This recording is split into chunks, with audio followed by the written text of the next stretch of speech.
ও আল্লাহর বান্দারা, আওয়াজ করে বলুন, তোমরের মতো শাসক আমাদের দেশে দরকার আছে না নাই? আর একটু জোরে বলে না, আছে না নাই? কারা কারা উমরের মতো একটা শাসক চান? দুই হাত তুলে একটু আমার আল্লাহকে দেখায় দেন।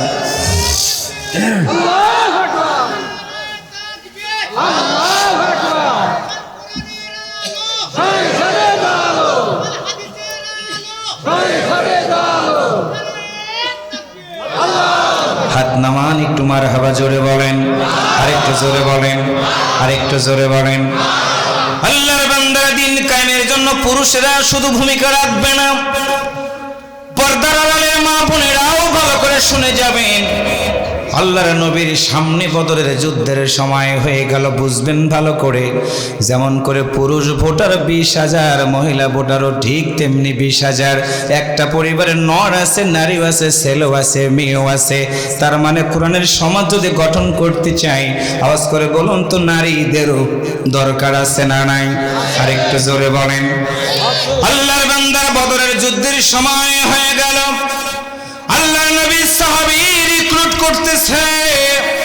এমন সময় আল্লাহর নবীর সামনে মায়েরা এসে হাজির হয়ে গেল। আল্লাহর দ্বীনের বান্দারা হৃদয়টা নরম করে দিবেন। হযরত ইয়াজিদ ইবনুল হারিস রাদিয়াল্লাহু তাআলা আনহু নবীর সামনে হাজির হয়ে গেল। একটু মারহাবা জোরে বলেন। যেমন করে শরীফুজ্জামান আমাদের হাদি ভাই, আল্লাহর বান্দারা 24-এর আন্দোলনের জন্য তারা ময়দানে ভূমিকা রাখলো। চোখের সামনে গুলি লেগেছে, পড়ে গেছে লাশ। একটা মায়ের সাক্ষাৎকার শুনলাম, 3তলা বাড়ি, পুরান ঢাকায়। যাত্রা বাড়িতে দিনের ভাইয়েরা বুঝবেন ভালো করে, মায়ের কাছ থেকে সন্তানটা একটু করে গ্রিলের সাথে 2 হাত ধরে দাঁড়িয়ে আছে, ফুটফুটে সন্তান।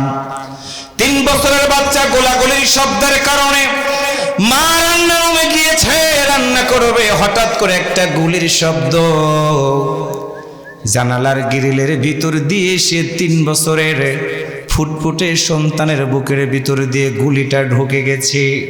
2 হাত দিয়ে ধরে আছে জানালার গ্রিল। হঠাৎ করে পড়ে গেছে সন্তান। পড়তে দেরি হয়েছে, ফলোর রক্ত দিয়ে ভিজতে দেরি হয় নাই।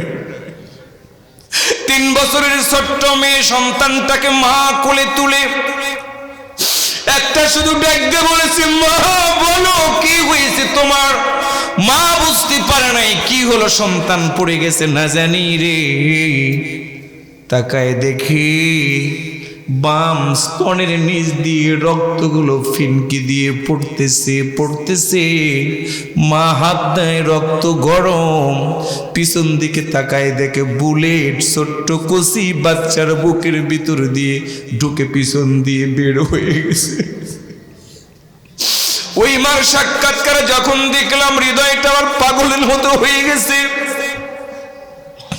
আল্লাহর বান্দারা, ছোট্ট মেয়েটাকে বুকের সাথে ধরে নিচে নেমেছে, হাসপাতালে নিবি। গেট বন্ধ করে দিয়েছে। কিছু পুলিশ নামের কলঙ্ক অফিসারেরা যেতে দেয় নাই। মা বলতেছেন, আমার সন্তানটা মনে হয় তখনও জীবিত। আমার সন্তানটা আমার দিকে ফ্যাল ফ্যাল করে তাকায় আছে। আমি শুধু বললাম, মা তুমি তাকায় আছে, একটা বার আমাকে তুমি মা বলে ডাক দাও। মা বলতেছে, আমার মেয়ে ডাক দিল না। একটু পরে আমার মেয়ের চোখ সাদা হয়ে গেল, নিথর দেহটা আমার বুকের সাথে মিলে গেল। ঘরের ভিতরে নিয়ে আমার মেয়েটাকে খাটে শোয়ালাম, কিন্তু আমার মেয়ে আছে, কিন্তু মেয়ের মুখের আর আওয়াজ নাই। এইভাবে করে আমার দ্বীনের ভাইয়েরা বুঝবেন ভালো করে, আমরা একটা সংগ্রামের মাধ্যম দিয়ে মা তার সন্তানটাকে হারিয়ে, সন্তানটাকে শহীদ করে দিয়ে দ্বীনের বিজয়ের জন্য এরকম করে ভূমিকা রেখেছে। বদরের যুদ্ধে 14 জন সাহাবী শহীদ হয়ে গেছে। 7 জন সাহাবী আনসার, 7 জন মুহাজির, 14 জন সাহাবী শহীদ হয়ে গেছে বদরের যুদ্ধে। আল্লাহর নবীর সামনে একজন মা এসে দাঁড়ায় বলে, ইয়া রাসূলুল্লাহ সাল্লাল্লাহু আলাইহি ওয়াসাল্লাম, আমার ছোট্ট সন্তান ইয়াজিদ আপনার কাছে নিয়ে এসেছি 16 বছরের বালক হুজুর। আর বদরের যুদ্ধটা এত কঠিন যুদ্ধ ছিল, ছেলের বিরুদ্ধে বাবা, বাবার বিরুদ্ধে যুদ্ধ সংগঠিত হয়েছিল সন্তানের। মা দাঁড়ায় বলে, হুজুর আমার মনের ভিতরে একটা স্বপ্ন, আমি যেন শহীদের মা হয়ে যেতে পারি। একটু আল্লাহু আকবার জোরে বলেন, আর একটু জোরে বলেন। আল্লাহ রাসূল বলেন, ইয়াজিদ ইবনে হারিস শুনে রাখো, তুমি 16 বছরের বালক, তোমার মা এসেছে যুদ্ধের ময়দানে দেওয়ার জন্য, তোমার কি অনুভূতি? 16 বছরের বালক বলে, হুজুর আমার বাবা নাই, বাবা নাই, কিন্তু আমি পাশের রুমে ঘুমাতাম, হঠাৎ করে রাত যখন গভীর হয়ে যেত, আমি আমার মায়ের কান্নার আওয়াজের কারণে ঘরের দরজাটা আমি নক দিতাম। হুজুর আমার মা ইসলাম গ্রহণ করে নেওয়ার পরে প্রতি রাতে ঘুমায় না, ঘুমায় না।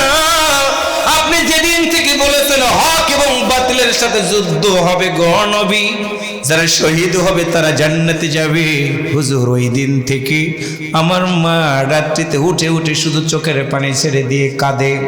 আমি মাকে ডাক দিয়ে বললাম, মা তুমি কাঁদছো কেন? আমার মতো সন্তানকে মা বুকের সাথে জড়িয়ে ধরে বলে, আব্বু রে মনের ভিতরে স্বপ্ন আমার, আমি কিয়ামতের ময়দানে শহীদের মা হিসেবে উঠতে চাই। তুমি বলো বলো, আল্লাহর নবী যদি কখনো ডাক দেয় তুমি কি জিহাদের ময়দানে শরীক হয়ে যাবা? হুজুর ওই দিন থেকে আমি বলেছিলাম, মা তুমি যদি চাও আমি শহীদ হয়ে যাব।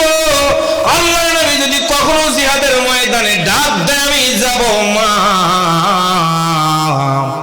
হুজুর ওই যে আমার মা দাঁড়ানো, আমি ইয়াজিদ ইবনে হারিস দাঁড়ায় গেলাম যুদ্ধের ময়দানের জন্য, অনুমতি দিয়ে দেন।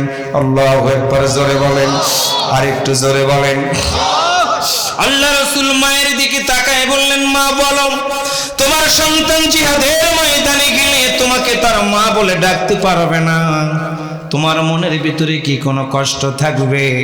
মা তখন ডাকতে বলে, হুজুর দুনিয়াতে মা যদি নাও ডাকে, জান্নাতের ভিতরে আমার সন্তানের কাছে আমার একটা চাওয়া আছে গো হুজুর, আপনি অনুমতি যদি দেন আপনার সামনে আমি সে আমার আবেদনটা পেশ করব। আল্লাহ রাসূল বললেন, মা বলো কি বলতে চাও? হারিস আমার দিনী ভাই ইয়াজিদ ইবনে হারিস রাদিয়াল্লাহু তাআলা আনহুর মা আসল বিসি দিয়ে আল্লাহ নবীর দিকে তাকায় বলে, ইয়া রাসূলুল্লাহ হুজুর আমি আমার জীবনের চেয়ে আপনার মতো নবীকে অনেক বেশি ভালোবাসি।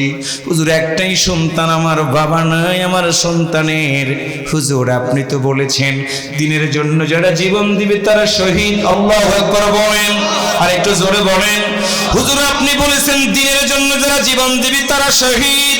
হুজুর আমি আপনার কাছে একটা আবেদন করতে চাই, আমার হারিস যেদিন জান্নাতের ভিতরে যাবে, ও নবী আপনি অনুমতি দেন আমার ইয়াজিদ যেন আমার মতো মাকে ছাড়া জান্নাতের ভিতরে কদম না দেয়, আপনি একটু অনুমতি দিয়ে দেন। আল্লাহর নবী যুবকের দিকে তাকায় বলে, তোমার মা বলতেছে তুমি যদি শহীদ হয়ে যাও তোমার মাকে ছাড়া জান্নাতের ভিতরে পা দিবা না। এমন সময় যুবক 16 বছরের যুবক মায়ের দিকে তাকায় বলে, মা অপেক্ষা করো, জান্নাতের ভিতরে তোমার সাথে আমার দেখা হয়ে যাবে মা, তোমার মতো মাকে ছাড়া আমি আল্লাহর জান্নাতের ভিতরে কদম দেব না। আল্লাহ রাসূল অনুমতি দিয়ে দিলেন। বদরের যুদ্ধ